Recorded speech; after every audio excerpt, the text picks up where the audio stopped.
The illegal organ market existed in Ukraine long before the outbreak of hostilities that were unleashed in the Donbass in 2014. When people have no money, when they have nothing else, kidneys are becoming the only form of currency available to them. As the war escalated, OSCE, the Organization for Security and Cooperation in Europe representatives, confirmed that military and civilian bodies had their organs removed as a huge number of people went missing.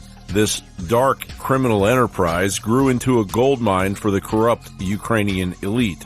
While the global child trafficking hub in Ukraine grew from 1991 and has exponentially peaked today as orphan children are ensnared in the fortune of the greedy Ukrainian elite. In Ukraine, this year alone, the National Police opened 217 criminal proceedings connected to modern-day slavery. Over there, what we came across were the record books where people were actually ordering and on wait for children that had specific eye color, specific hair color, the potential height. I don't know how it works, but I can tell you that the system over there is extremely flawed. And then the question I have to ask myself, is it intentionally flawed or is it accidentally flawed? As of today, the United States authorized $113 billion in taxpayer dollars to Ukraine. We've sent thousands of anti-armor, anti-missiles, helicopters, drones, grenade launchers, machine guns, rifles, radar systems, more than 50 million rounds of ammunition. So all of you still supporting the effort to fund a neo-Nazi child organ harvesting hub, what are your tax dollars really paying for? While Zelensky has imprisoned Ukrainian journalists and outlawed the Orthodox religion, Ukraine spokesperson and American Sarah Ashton Carrillo exposed the true madness behind the Ukrainian totalitarian state.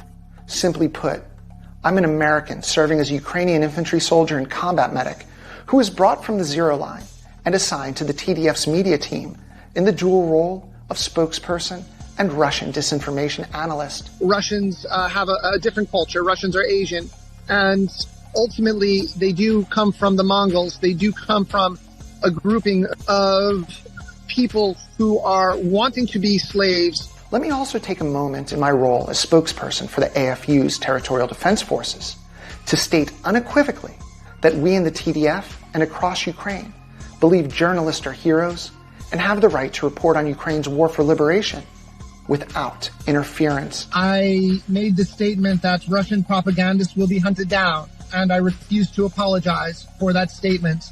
But it doesn't end with the Carrillo-Zelensky revelations. The New World Order wants all free speech eliminated. Elon Musk ended up getting this letter today from Brussels. It reads, "Dear Mr. Musk, following the terrorist attacks carried out by Hamas against Israel, we have indications that your platform is being used to disseminate illegal content and disinformation in the EU." The CIA, Homeland Security, the FBI were pressuring Twitter, Facebook, Google to remove information. The court found that it is unconstitutional, but there in the EU they're saying, we have law enforcement authorities that are going to be contacting you, demanding that you take down certain content. And when they do, you had better ensure that you are in contact with the relevant law enforcement authorities in Europol and ensure that you respond promptly to their requests. That is not just a suggestion, that is the requirement of the law now. And you are presenting new ways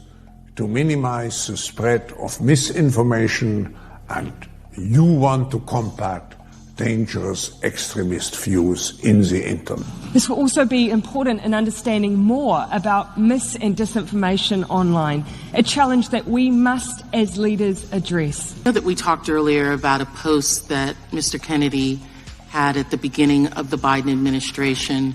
Just want the record to reflect that that post has not been taken down. So I'm wondering about the extent of censorship when the post is still there. Wow. The irony and cognitive dissonance from the other side of the aisle. It's deafening. You could cut it with a knife. They are at the same time denying that censorship is occurring, but suggesting that there's more material that needs to be censored. They are working towards a day when their propaganda can wash over free speech like a polluted tsunami. John Bound reporting.